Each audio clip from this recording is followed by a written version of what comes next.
진실하신 하나님, 오늘도 주님만을 예배하며 나아갑니다. 이 시간 주님을 예배할 때에 주님만이 우리 삶의 참 기쁨이 되게 해주시고 주님만이 우리 삶의 참 소망이 되게 하여 주시옵소서. 이 시간 그 기쁨과 소망을 마주합니다. 주님, 이 시간 우리 가운데 임재하여 주시고 역사하여 주셔서 주님을 만나고 주님을 풍성히 경험하는 우리 모두가 될 수 있도록 주의 은혜를 부어 주시옵소서. 감사드리며 예수님의 이름으로 기도합니다. 아멘.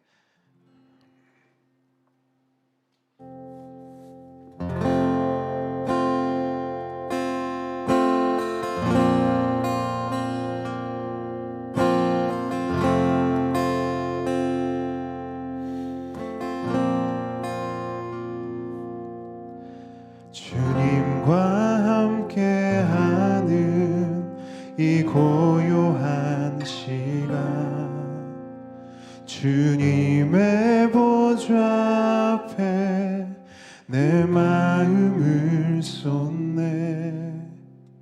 모든 것 아시는 주님께 감출 것 없네. 내 맘과 정성 다해 주 바라나이다.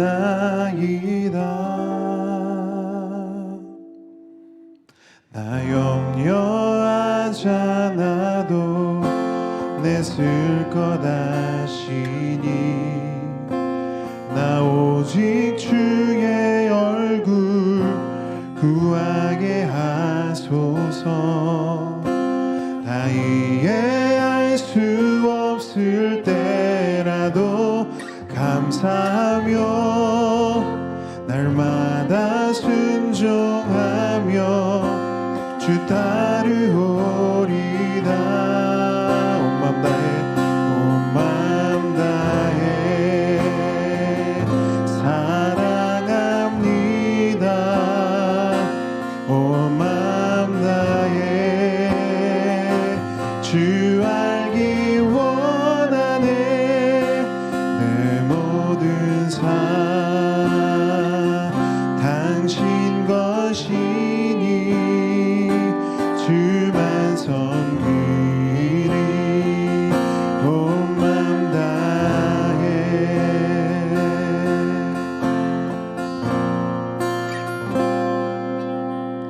주님과 함께하는 이 고요한 시간, 주님의 보좌 앞에 내 마음을 쏟네. 모든 것 아시는 주님께 감출 것 없네. 내 맘과 정성 다해 주 바라나이다. 나 염려하지 않아도 내쓸 것 아시니 나 오직 주의 얼굴 구하게 하소서. 다 이해할 수 없을 때라도 감사하며 날마다 순종하며 주 따르오리다. 온 마음 다해 사랑합니다. 온 마음 다해 주 알기 원하네. 내 모든 삶 당신 것이니 주만 섬기리. 온 맘 다해 온 맘 다해 온 맘 다해 사랑합니다. 온 맘 다해 주 알기 원하네. 내 모든 삶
주시는 주님 하늘의 아버지 날 주관하소서 주의 길로 인도하사 자유케 하소서 새 일을 행하사 분케 하소서 마음이 상한 자를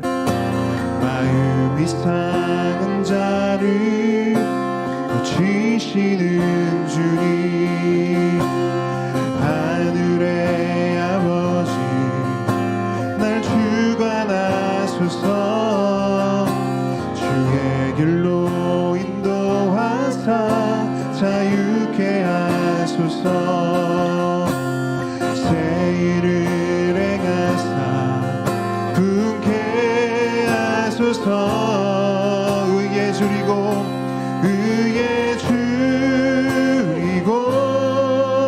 목이 마르니 성령의 기름 부소서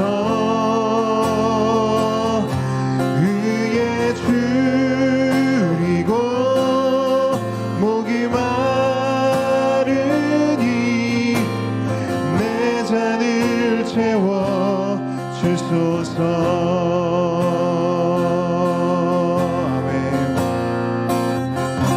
성령으로 채우사 주보게 하소서 주의 임재 속에 은혜 알게 하소서 주의 뜻도 살아가리 세상 끝날까지 나를 빚으시고 새날 열어주소서 의에 줄이고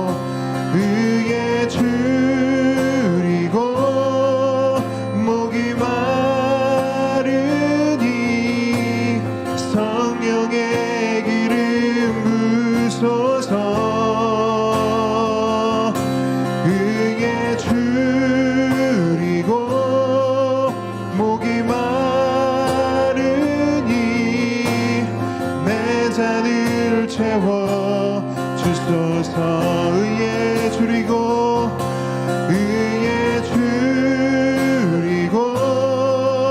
목이 마르니 성령의 기름 부소서 아멘 의에 줄이고 목이 마르니 내 잔을 채워 주소서 의에 줄이고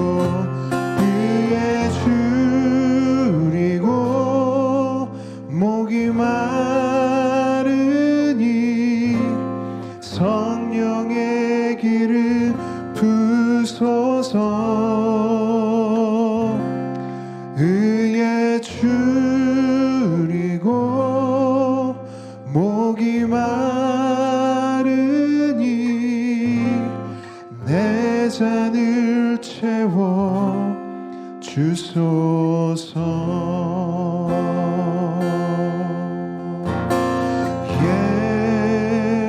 예수 어린 양 존귀한 이름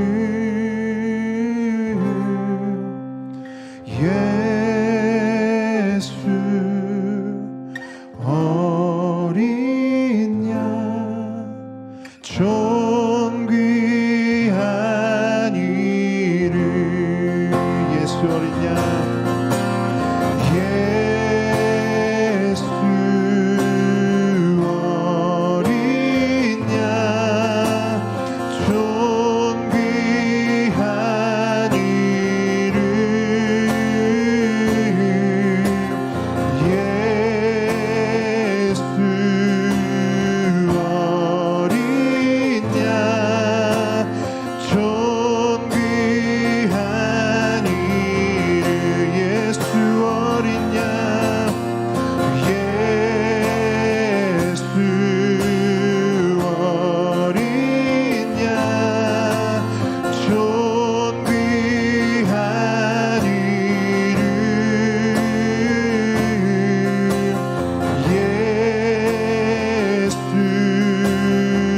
약할 때 강함 되시네 나의 보배가 되신 주 나의 모든 것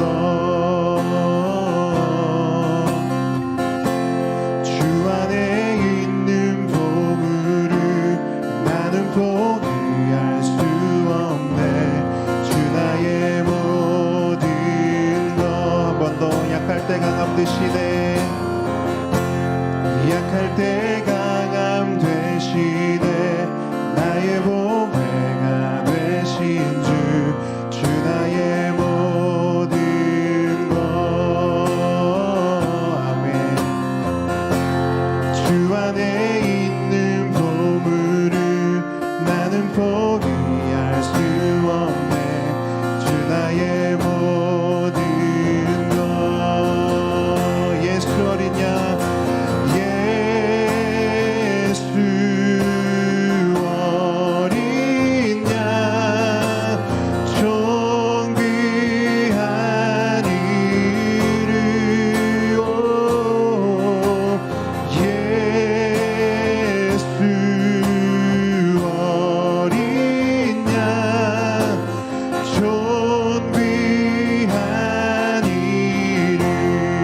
십자가 죄사하셨네 십자가 죄사하셨네 주님의 이름 찬양해 주 나의 모든 것 쓰러진 나를 세우고 나의 빈잔을 채우네 주 나의 모든 것 한 번 더 십자가 죄사하셨네 십자가 죄사하셨네 주님의 이름 찬양해 주 나의 모든 것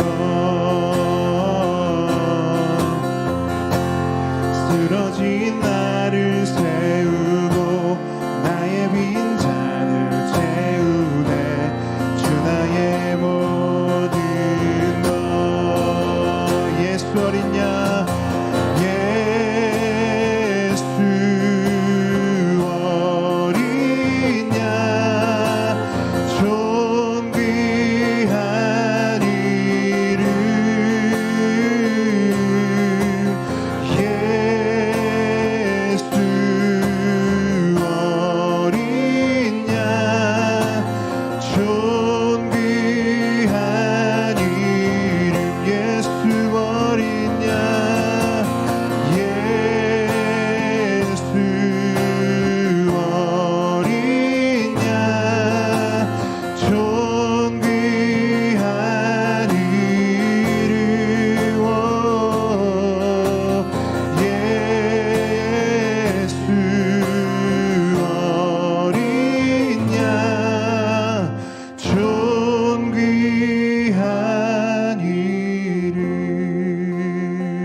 존귀한 이름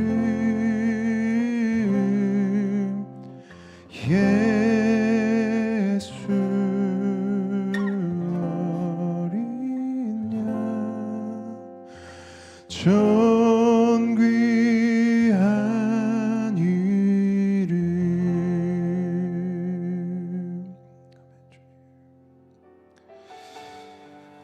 우리 시간 그 예수님 앞에 나아갑니다. 주님, 우리가 약할 때 강함이 되어주셔서 감사합니다. 우리의 보배가 되어주셔서 우리의 보물이 되어주셔서 감사합니다. 이 시간 주 앞에 나아가오니 쓰러진 우리를, 넘어진 우리를, 힘이 없어 주저앉은 우리를 일으켜 주시옵고 우리에게 다시 한번 주님을 바라보며 나아가는 그 은혜를 우리 가운데 부어 주시옵소서. 말씀을 들을 수 있는 눈을 주시고 말씀을 받을 수 있는 귀를 주시고 말씀을 살아낼 수 있는 마음을 주시옵소서. 이 시간 우리 간절히 기도하며 주님 앞에 나아갑니다. 기도하겠습니다. 아버지,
신실하신 하나님, 이 시간 우리 가운데 주의 말씀을 허락하여 주시옵소서. 우리가 순종함으로 아멘으로 주의 말씀을 받겠습니다. 오늘 이 시간 우리 가운데 은혜를 부어 주옵소서. 예수님의 이름으로 기도합니다. 아멘. 아멘. 오늘 주님께서 우리에게 주시는 말씀은 요한복음 15장 4절로 9절입니다. 우리 지난주 봤던 말씀인데요.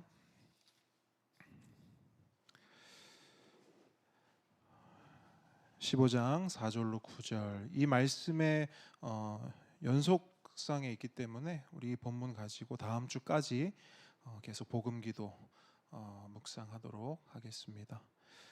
15장 4절로 9절 말씀을 한 목소리로 읽습니다. 시작. 내 안에 거하라. 나도 너희 안에 거하리라. 가지가 포도나무에 붙어 있지 아니하면 스스로 열매를 맺을 수 없음 같이 너희도 내 안에 있지 아니하면 그러하리라. 나는 포도나무요 너희는 가지라. 그가 내 안에 내가 그 안에 거하면 사람이 열매를 많이 맺나니 나를 떠나서는 너희가 아무것도 할 수 없음이라. 사람이 내 안에 거하지 아니하면 가지처럼 밖에 버려져 마르나니 사람들이 그것을 모아다가 불에 던져 사르느니라. 너희가 내 안에 거하고 내 말이 너희 안에 거하면 무엇이든지 원하는 대로 구하라. 그리하면 이루리라.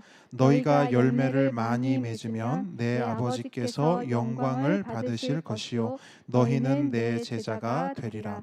아버지께서 나를 사랑하신 것 같이 나도 너희를 사랑하였으니 나의 사랑 안에 거하라. 아멘. 겸손과 순종의 마음으로 오늘 이 말씀을 함께 받도록 하겠습니다. 지난주에 이어서 계속해서 복음 기도를 묵상합니다. 오늘은 복음 기도의 실제적인 내용으로 들어가는데요. 오늘 복음 기도의 모든 내용을 다 나눌 수는 없고요. 오늘 절반, 다음 주에 절반 그렇게 살펴보도록 하겠습니다.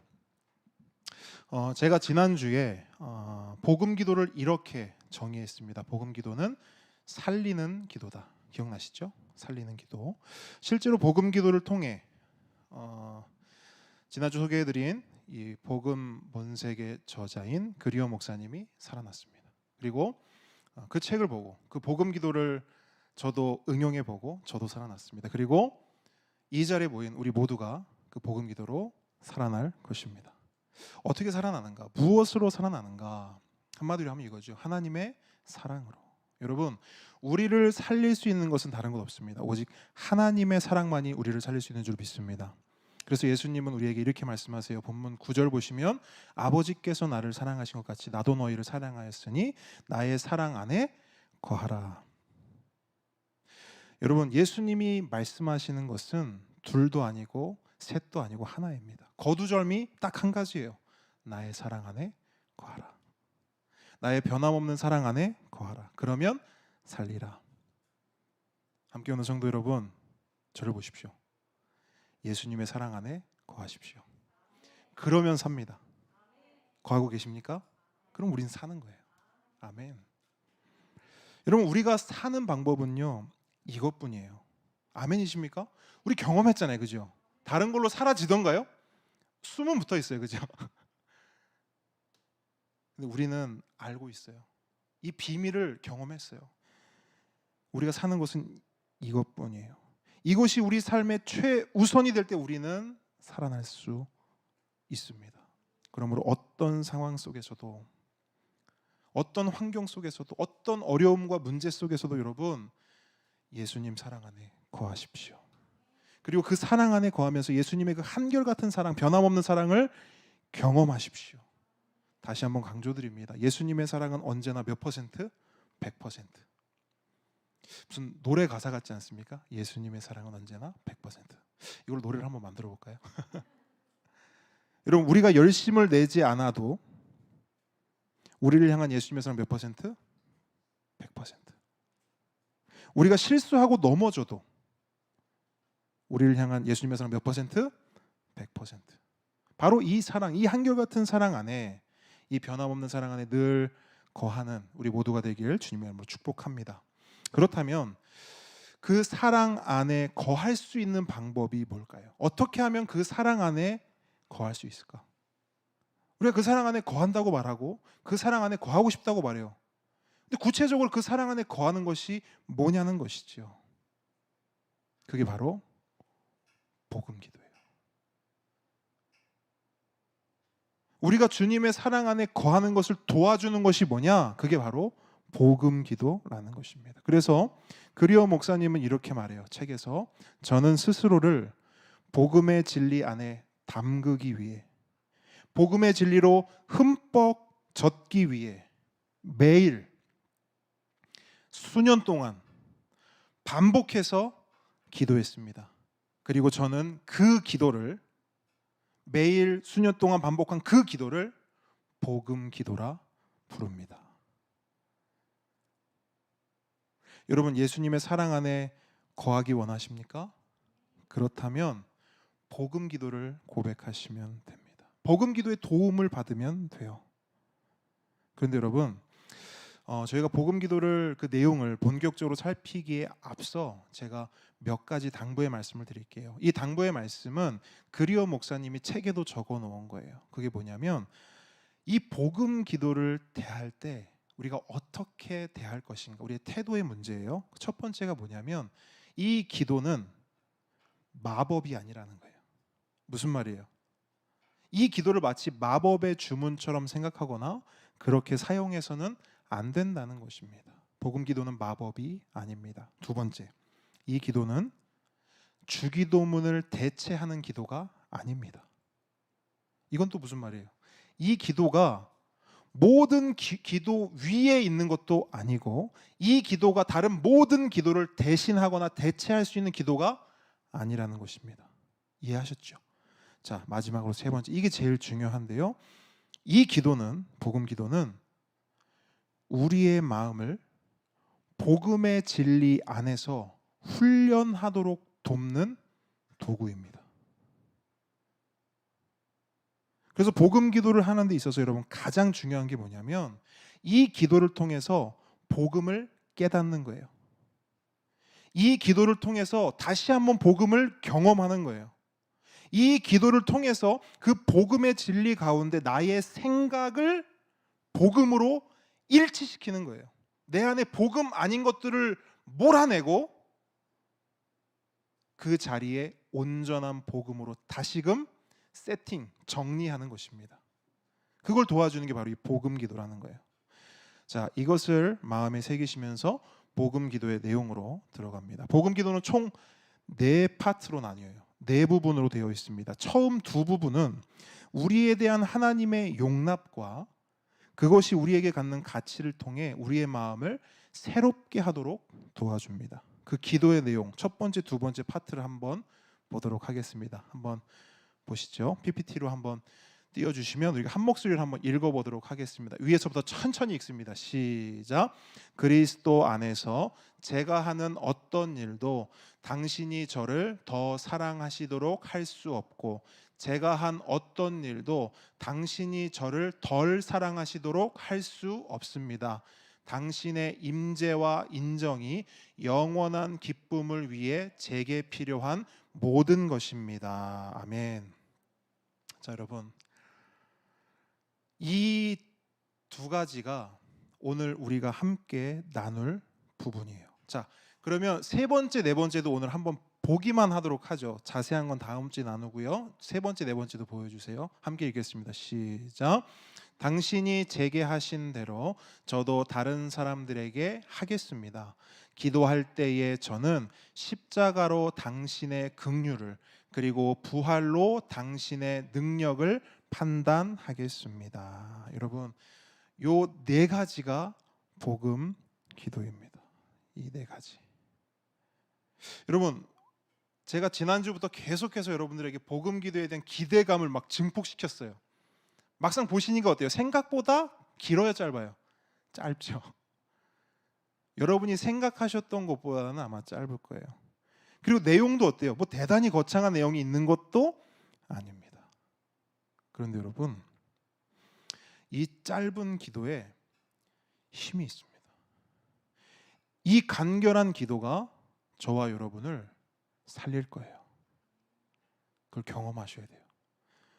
그럼 어떻게 하면 그 힘을 경험하고 어떻게 하면 이 복음 기도를 우리가 살아날 수 있는가? 앞서 말씀드린 대로 이 복음 기도를 통해서 복음을 다시 한번 깨닫고 복음을 다시 한번 경험하고 다시 한번 그 복음의 진리 가운데 나의 생각을 뭐에 맞춰요?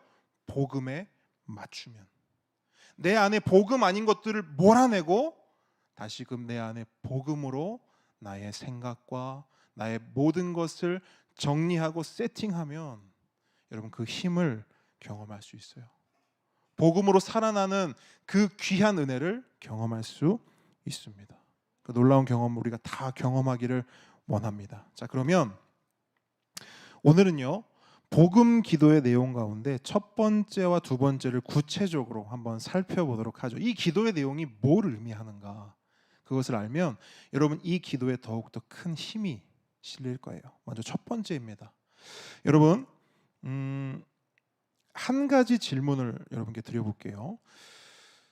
이 질문에 한번 답을 해보세요. 지금 이 순간 하나님이 나를 어떻게 생각하실까? 민우나 은서도 한번 생각해 보세요. 하나님이 지금 이 순간 나를 어떻게 생각하고 계실까? 나에 대한 하나님의 어떤 마음 어떨까? 크게 두 가지겠죠. 1번 나를 좋게 생각하신다. 2번은 뭘까요? 나를 안 좋게 생각하신다. 아마 이 질문을 받게 되면 각자 다른 답을 생각하고 말하게 될 겁니다. 어떤 분은 1번, 어떤 분은 2번. 그럼 한번 생각해 보자고요. 1번이라고 생각하고 말한 사람은 왜 1번일까요?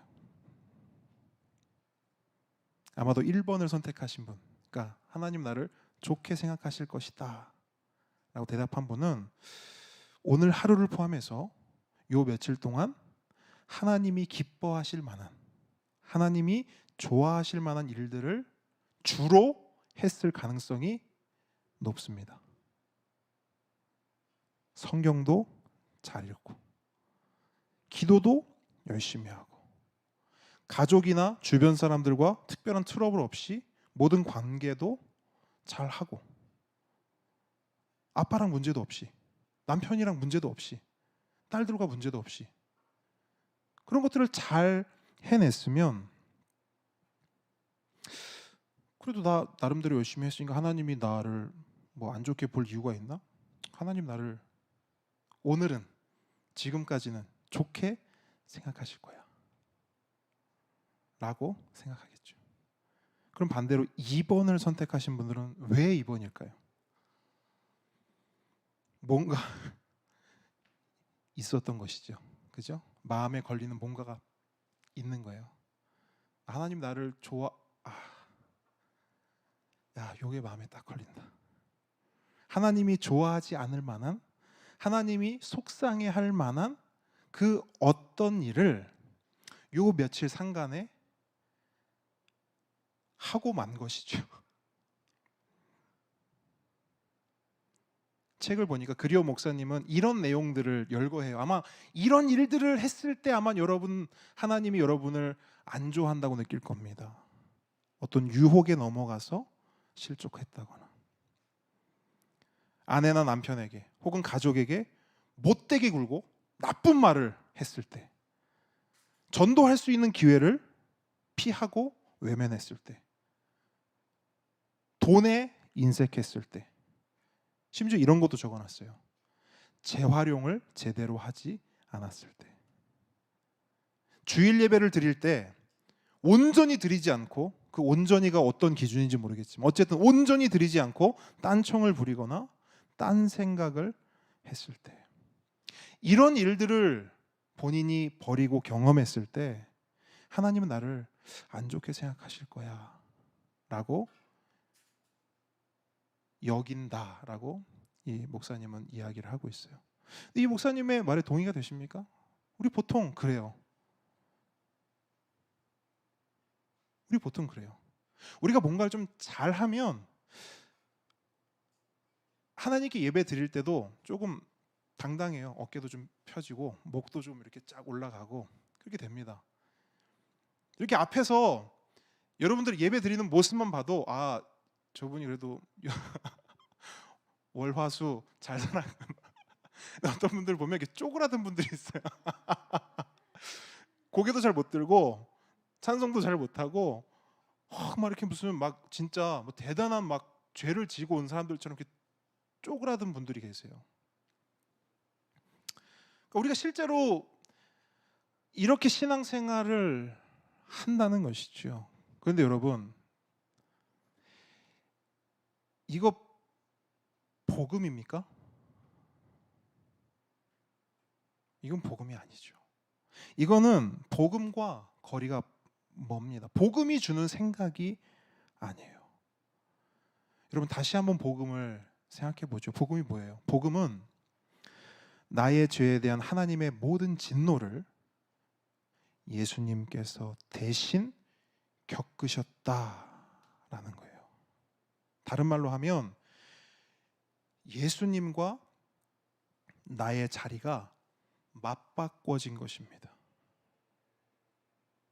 구체적으로 말하면 내가 살아냈어야 할, 내가 이뤄냈어야 할 완벽한 삶을 누가 이뤄내셨어요?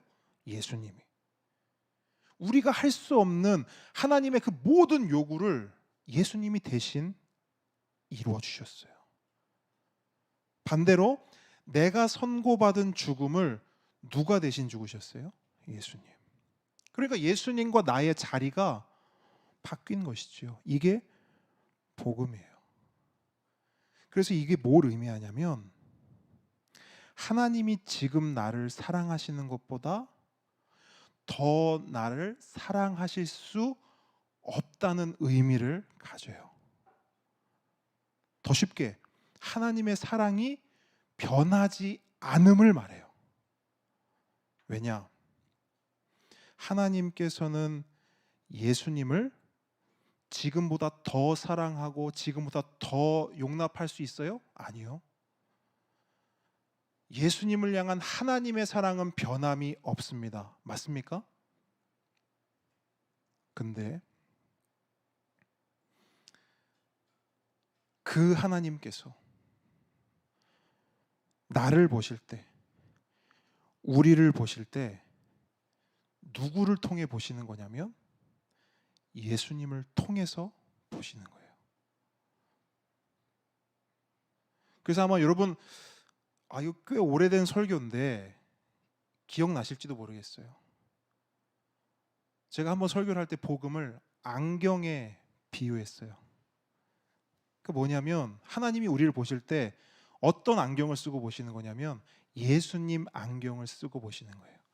그냥 이렇게 보시는 게 아니라 하나님께 눈이 있다면 그 앞에 예수님이란 안경이 이렇게 씌워지는 거예요. 그래서 우리를 보실 때 반드시 누굴 통해서 볼 수밖에 없어요?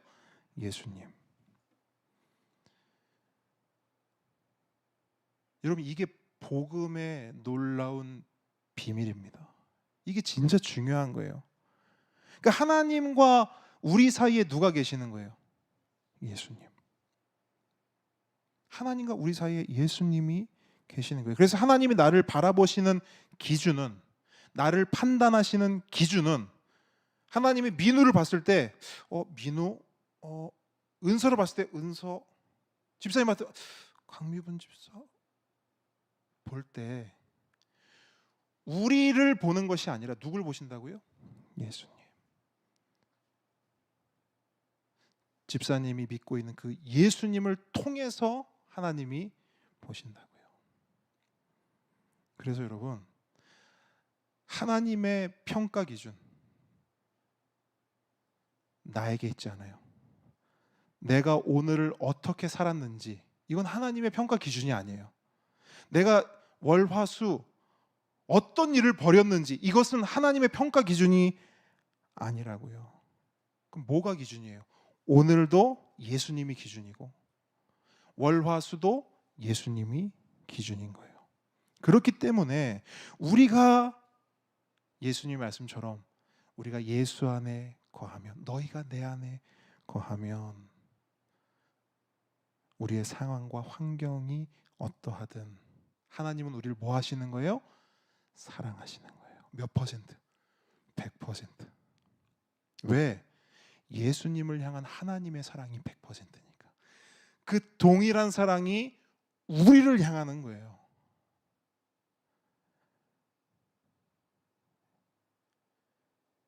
여러분, 이게 복음입니다. 이게.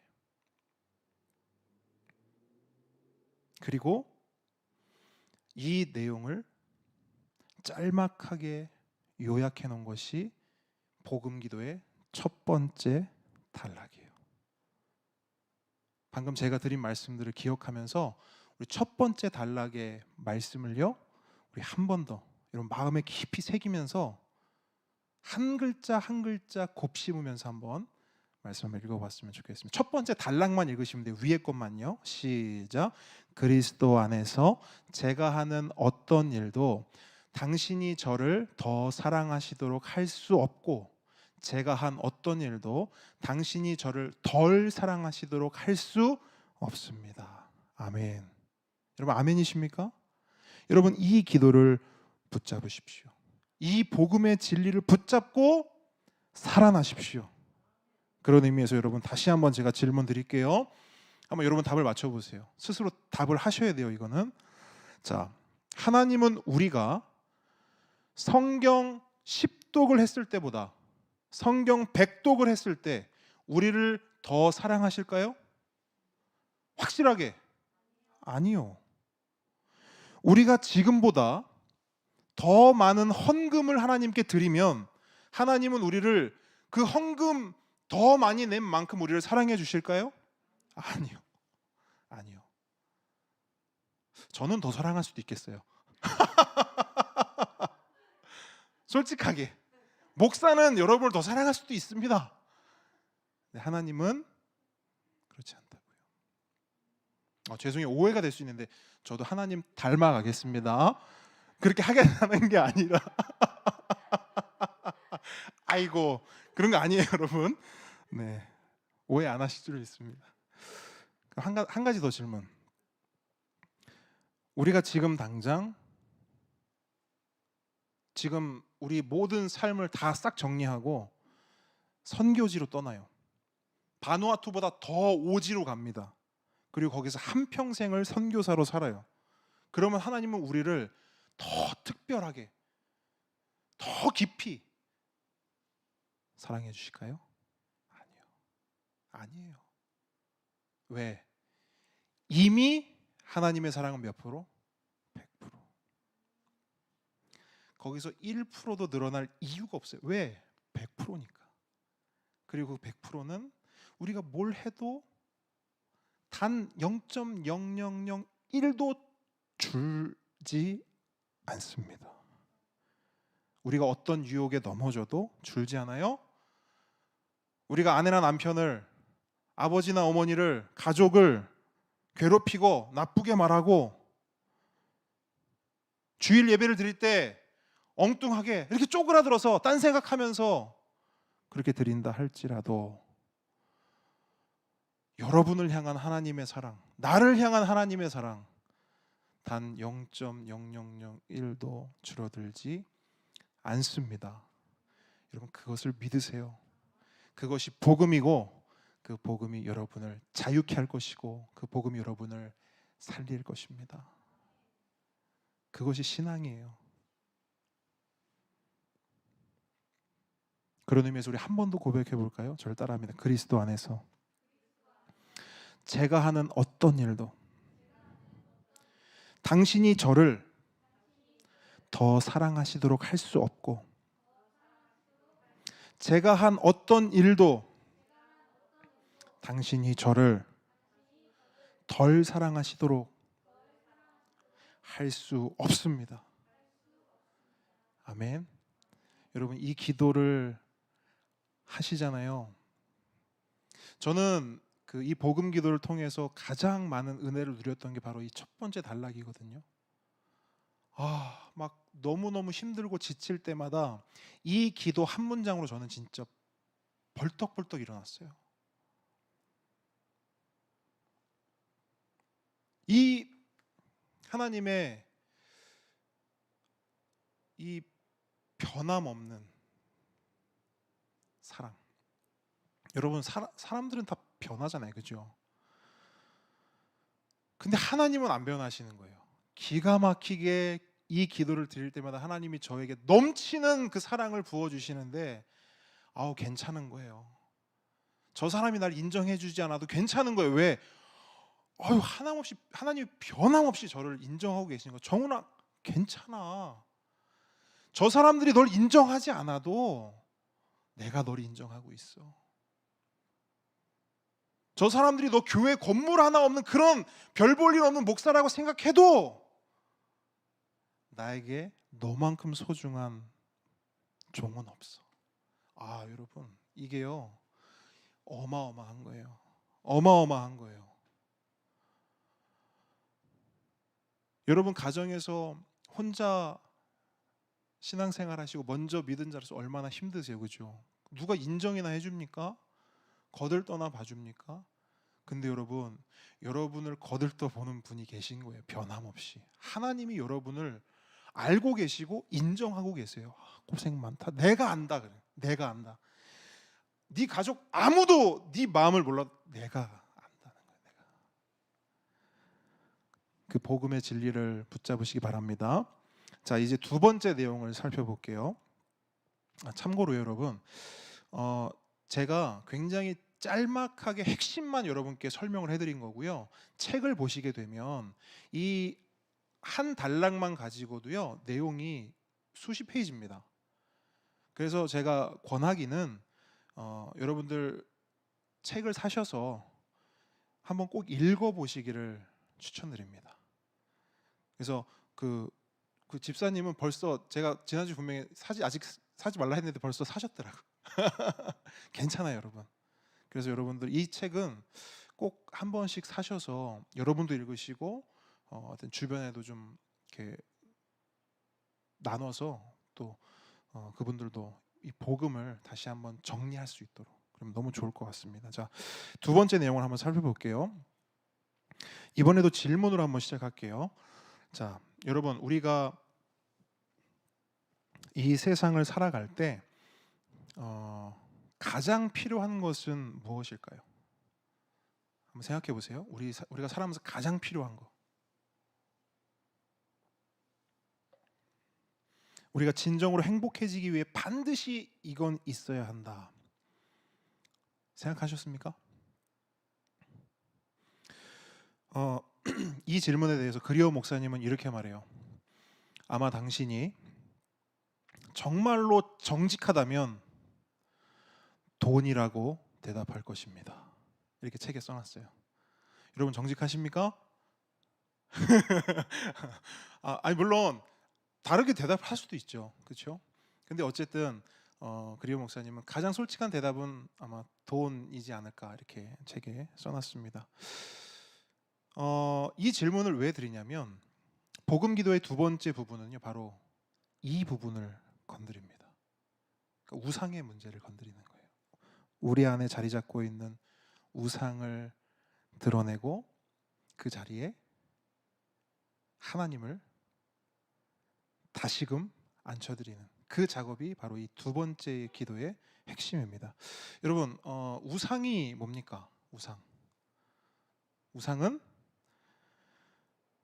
우리 삶 속에 하나님 자리를 대신하는 모든 것이죠, 그렇죠? 이건 우리가 다 알고 있는 그런 개념이에요. 그런데 우리가 보통 우상하면 빠지게 되는 오해가 뭐냐면, 뭔가 어떤 형상을 생각한단 말이죠, 그죠? 우상하면 무슨 뭐 나무나 돌이나 뭔가를 깎아놓은 어떤 형상, 그것이 우상이다, 이렇게 생각을 해요. 근데 우상은 사실 그보다 훨씬 더 본질적인 것입니다. 훨씬 더 내면적인 거예요. 사실 우상은 눈에 보이는 것보다 보이지 않는 우상이 훨씬 더 많은 것이죠. 그래서 그걸 한번 정리를 해드릴게요. 우상은 이런 거라고 생각하시면 돼요.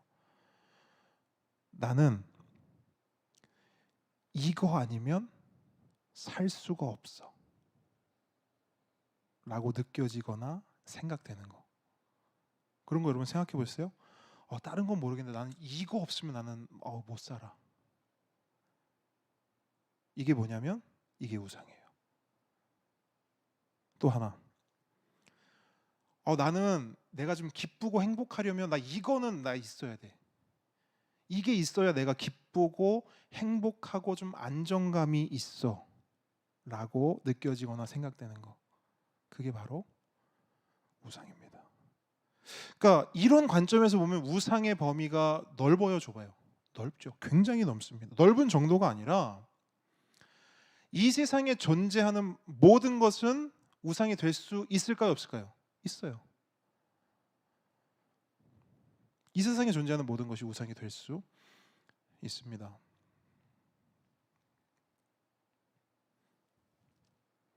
그래서 존 칼빈은요,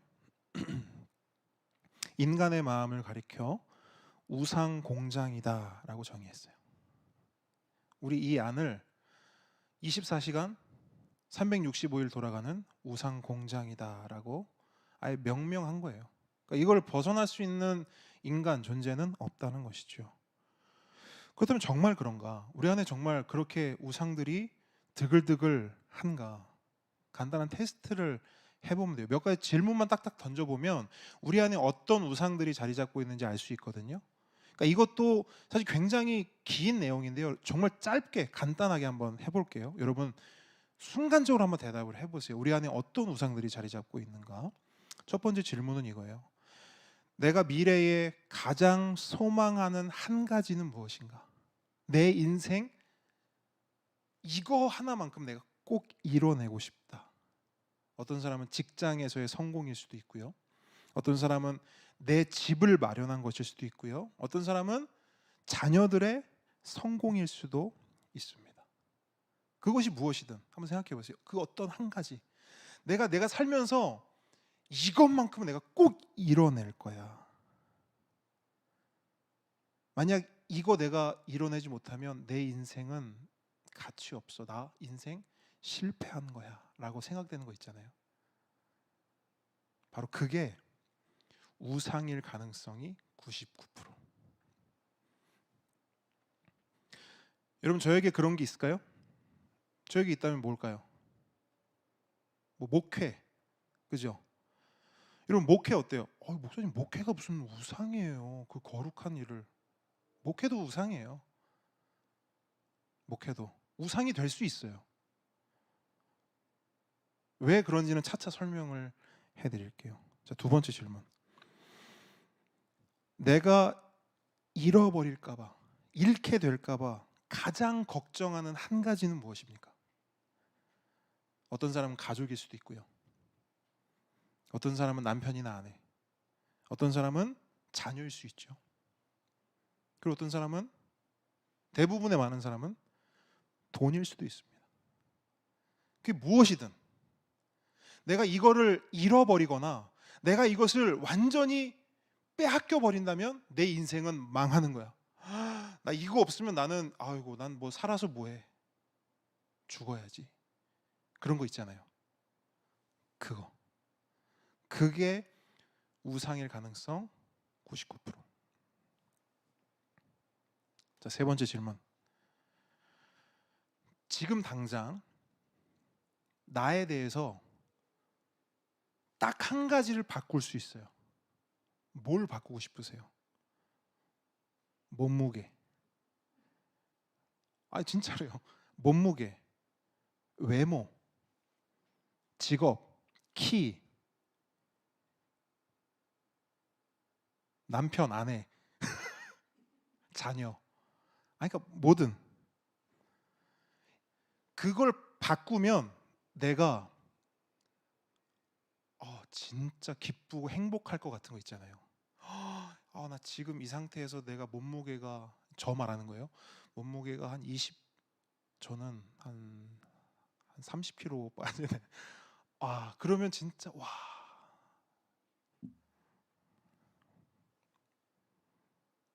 그거 있잖아요. 여러분 물론 잘 들으세요. 우리 삶의 어떤 부분을 바꾸고 변화시키는 것은 사실 아무런 문제가 없어요. 그게 문제라는 게 아니에요. 하지만 그것을 변화시키지 않고는, 그것을 바꾸지 않고는 나는 행복해질 수 없어 라고 생각하면 그게 뭐예요? 그게 우상이에요. 바꿀 수 있죠. 몸무게 뺄 수도 있고 뭐 좀 이렇게 할 수도 있죠. 얼굴 외모도 바꿀 수 있죠. 근데 그거 안 하면 나는 행복하지 않아 라고 생각이 들면 그게 우상일 가능성 99%. 자, 네 번째 질문. 나는 무엇을 위해 가장 많이 희생하고 있는가? 생각해 보세요. 나는 뭘 위해 가장 많이 희생하고 있지? 여러분, 희생과 예배는 거의 늘 함께 합니다. 무슨 말이냐면 우리가 가장 많이 희생하는 부분, 우리가 가장 열심을 내는 부분, 그게 우리가 가장 소중하게 여기는 거거든요. 그러니까 우리가 가장 희생을 많이 한다는 거, 우리가 가장 많이 에너지를 들이고 열심을 낸다는 건 그게 가장 소중하다는 거예요. 그럼 바꿔 말하면 그것을 우리는 뭐 하고 있는 거냐면 예배하고 있는 거예요. 왜? 예배와 희생은 동일하니까. 단순히 예배가 이렇게 나와서 앉아서 여기서 찬양하고 기도하고 이거는 예배의 한 종류일 뿐이죠. 더 넓은 의미의 예배는 희생입니다. 어디에 내가 가장 많은 에너지를 들이고 있는가? 그 대상이 여러분이 예배하고 있는 대상이에요. 그래서 그걸 보면 그게 하나님이 아니라면 우리는 뭘 예배하고 있느냐 이것이죠. 이 우상을 예배하고 있는 것이죠. 자, 다섯 번째. 내가 가장 중요하다고 느끼는 것은 무엇인가? 나를 우쭐해지게 만드는 자리. 사람들에게 가장 보여주고 싶고 사람들이 제발 이것만큼은 좀 알아봐 줬으면 좋겠는 거. 그래서 그것 때문에 내가 대단해지고 그럴듯해지는 것. 그것이 또 우리 안에 자리 잡고 있는 우상일 가능성 99%가 됩니다. 저는 그 자리가 어딜까요? 전 여기겠죠. 저도 여차하면 하나님을 섬기는 주의 종이 아니라 이 강단, 이 목회 현장을 섬기는 우상 숭배자가 되는 거예요. 여차하면.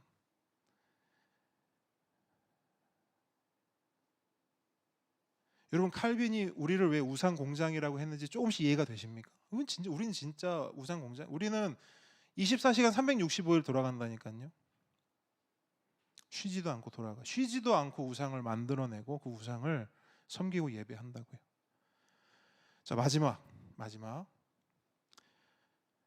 일이 잘 풀리지 않을 때, 뭔가 우리 삶에 위기가 찾아왔어요. 어려움이 찾아왔어요.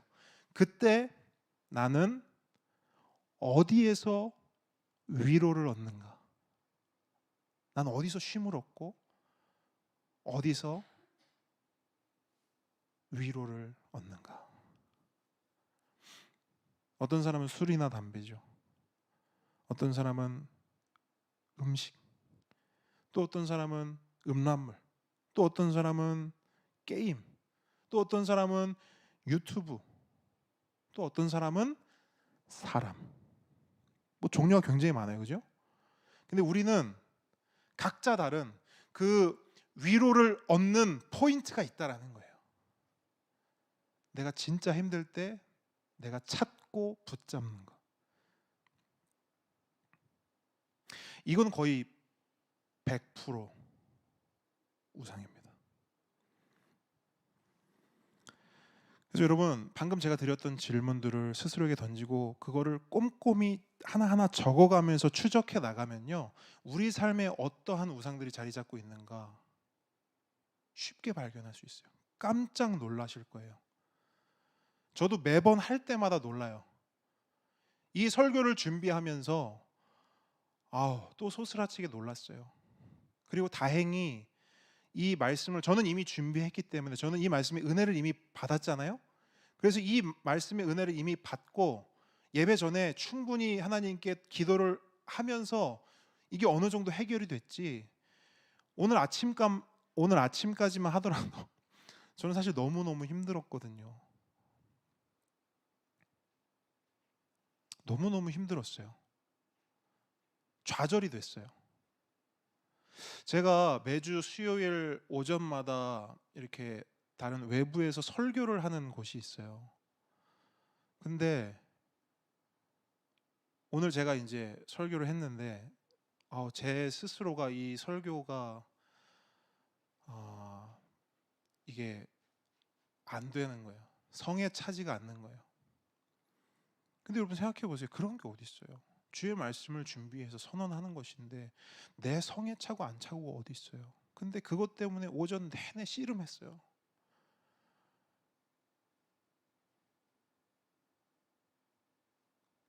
근데 다시 설교 내용을 정리하고 곱씹으면서 회복이 됐어요. 이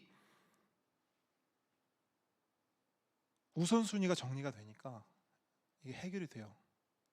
그러니까 저는 이걸 경험했기 때문에 이런 것들을 여러분에게 꼭 알려드리고 싶은 거예요. 제가 늘 경험하고 있고 여러분도 경험하기를 원하기 때문에. 자, 여러분, 우리가 지금까지 어쨌든 우상들을 뭐 구체적이진 않지만 발견했어요. 그죠? 여러분 짧은 시간이지만 내 안에 이런 게 우상으로 자리 잡고 있는 알게 되셨죠. 그런데 여러분 보세요. 그렇게 찾은 우상들에게는 공통점이 있습니다. 그 우상들의 공통점이 뭔지 아세요? 그게 바로 공허함이에요. 그 모든 우상들의 공통점, 공허함. 내가 가장 소망하는 한 가지, 내가 가장 중요하다고 생각하는 그 한 가지, 내가 유일하게 위로를 얻는 그 한 가지, 얼마나 소중하고 중요한 거겠어요. 그죠? 근데 그걸 손에 딱 쥐는 순간 우리는 그 즉시 알아요. 이거로 안 되는구나. 그걸 다른 말로 하면 뭐예요? 그게 공허함이에요. 모든 우상의 끄트머리에는 공허함뿐이에요. 그 공허함이 우리를 기다리고 있어요. 왔어? 이라고요. 왜 그럴까요? 이거를 우리만 고민한 게, 우리 시대만 고민한 게 아니에요. 이미 오래전부터 이것을 고민했던 사람들이 있습니다. 17세기에 파스칼이라고 하는 철학자가 있었어요. 그는 이 질문, 도대체 왜 이 공허함이 생기는 걸까? 이 질문에 대해서 이렇게 대답을 했어요. 하나님은 인간을 창조하셨을 때 인간의 마음에 어떤 빈 공간을 함께 창조하셨는데 그 빈 공간에는 오직 누구로만 채울 수 있다? 하나님으로만. 아마 들어보셨을 거예요. 이게 파스칼이 한 얘기예요. 그리고 나서 성 아우구스티누스는 이것을 이렇게 또 정리하고 표현합니다. 우리가 하나님 안에서 안식을 찾기 전까지 우리 마음에 평안은 없다. 우리가 하나님으로 안식하지 않으면 우린 진정한 안식을 누리지 못한다는 거예요. 우리가 하나님 안에서 기쁨을 누리지 못하면 우리는 그 어떤 곳에서 진정한 기쁨을 누리지 못한다는 거예요. 우리가 하나님 안에서 행복을 누리지 못하면 그 어떤 것으로도 우리를 행복하게 할 수 없다는 거예요. 동의가 되십니까? 네. 우리가 인생을 살면 살수록 너무나 동의가 되는 것이죠. 사람으로 안 됩니다. 여러분 사람으로 되든가요? 여러분 사람으로 안 돼요. 돈은 어때요? 물론 우리가 공통적으로 돈을 그 정도로 많이 저기 해보지는 않았지만 돈으로도 안 돼요. 그 어떤 자리나 그 어떤 권력으로도 안 됩니다. 여러분 사람의 인기를 먹고 사는 연예인들 보세요. 그렇게 인기가 많은데도 부족하다고 말해요. 그리고 그 부족함 때문에 병이 나요.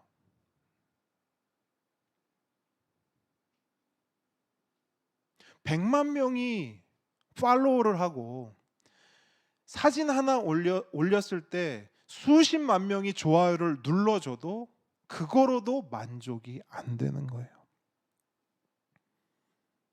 돈도 마찬가지, 권력도 마찬가지.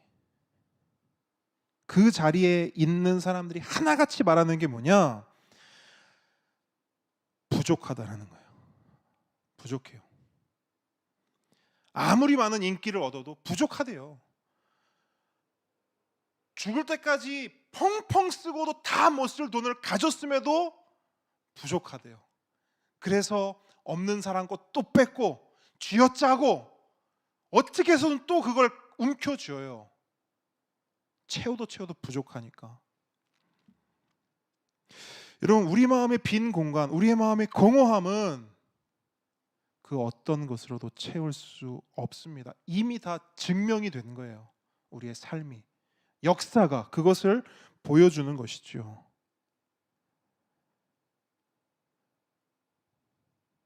우리의 마음을, 우리의 공허함을 채울 수 있는 것은 단 하나입니다. 오직 하나님이에요. 하나님의 사랑만이 우리를 채울 수 있습니다. 그래서 우리에게 이 두 번째 기도가 너무너무 중요한 거예요. 이게 이 두 번째 기도란 이 기도 안에 녹아 있거든요. 방금 제가 말씀드린 모든 부분들이. 한번 볼게요. 다시 한번 하나하나 곱씹으면서 한번 두 번째 기도 읽어보겠습니다. 시작. 당신의 임재와 인정이 영원한 기쁨을 위해 제게 필요한 모든 것입니다. 여러분, 얼마나 강력한 메시지입니까? 하나님의 임재와 인정이 영원한 기쁨을 위해서 나에게 필요한 모든 것입니다. 여러분, 우리 인생에는요, 우선적인 것과 부차적인 것이 있어요.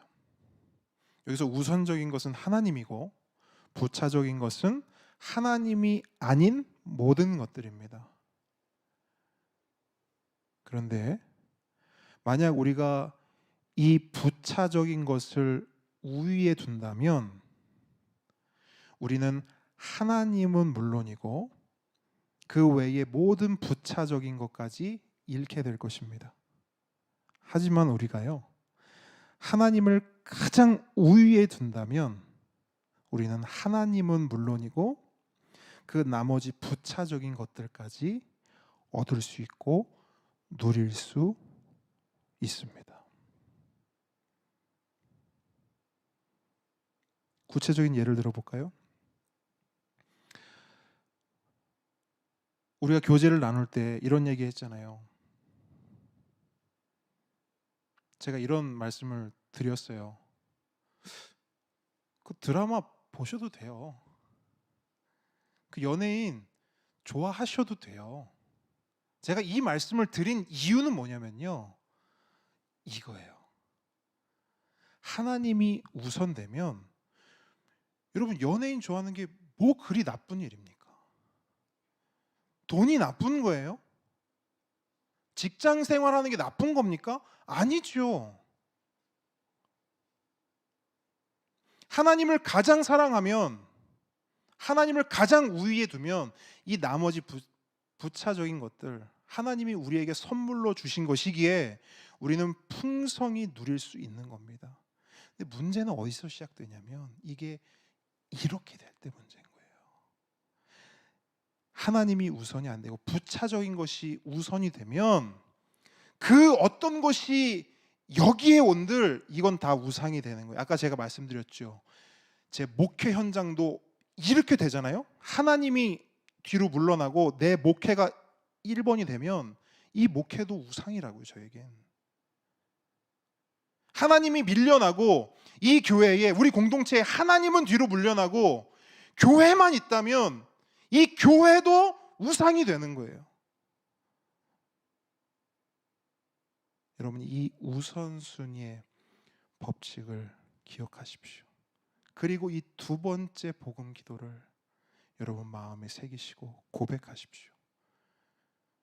이 기도를 통해 우리 삶 속에 하나님을 가장 우위에 두잖아요. 하나님이 저의 모든 것입니다.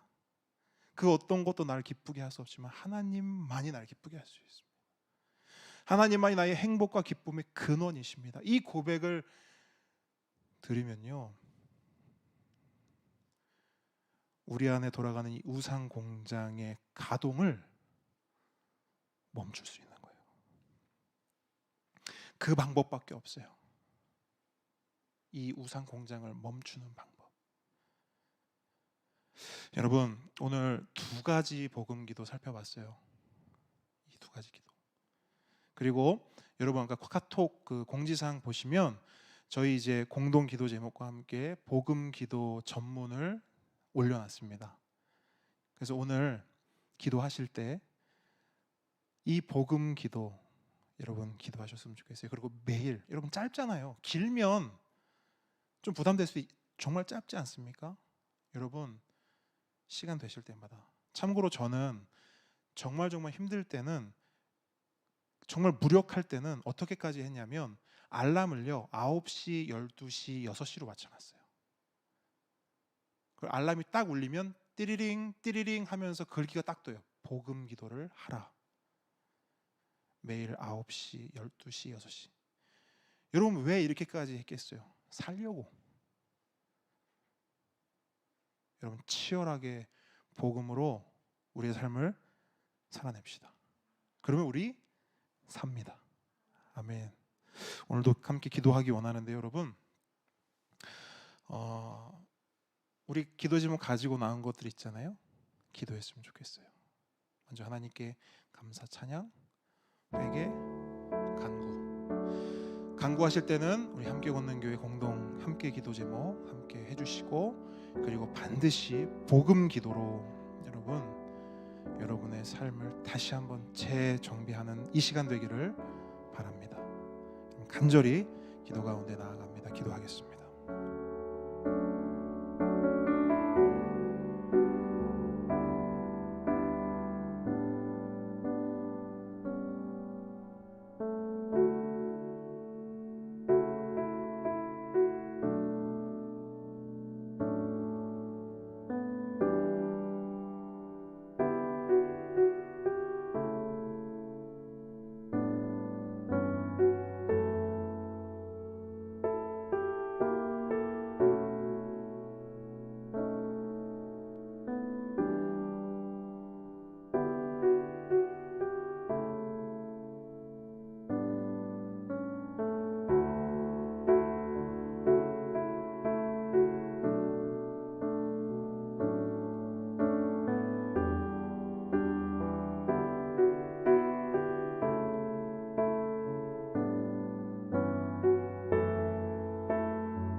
신실하신 하나님 아버지 은혜를 감사합니다.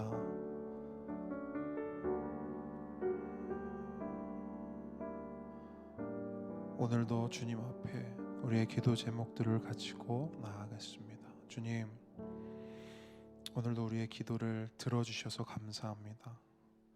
우리의 상황과 우리의 형편을 잘 아시는 주님, 하나님께서 우리에게 가장 좋은 때에 가장 좋은 것으로 응답하여 주실 줄 믿습니다. 그 믿음을 가지고 오늘도 주님 앞에 간구하였사오니 하나님, 우리의 기도에 응답하여 주시옵소서. 하나님, 특별히 바누아투 김희균 선교사님 가정을 위해 기도합니다. 하나님, 감사드리기는 바누아투로 들어가는 비자가 나오게 하심에 감사합니다. 하나님, 이제 다음 주에 바누아투로 들어가는 첫 번째 비행기가 뜨는데 그 비행기 안에 그 40명 안에 우리 김희균 선교사님 가정이 포함되어 우리가 그토록 기도했던 바누아투 입국이 다음 주에 이루어질 수 있도록 하나님, 김유균 선교사 가정을 붙잡아 주시고 인도하여 주시옵소서. 그리스도 안에서 제가 하는 어떤 일도 당신이 저를 더 사랑하시도록 할 수 없고, 제가 한 어떤 일도 당신이 저를 덜 사랑하시도록 할 수 없습니다. 당신의 임재와 인정이, 그 사랑이 영원한 기쁨을 위해 제게 필요한 모든 것입니다. 당신이 제게 하신 대로 저도 다른 사람들에게 하겠습니다. 기도할 때에 저는 십자가로 당신의 긍휼을, 부활로 당신의 능력을 판단하겠습니다. 이 모든 말씀 예수님의 이름으로 기도드립니다. 아멘. 네, 모든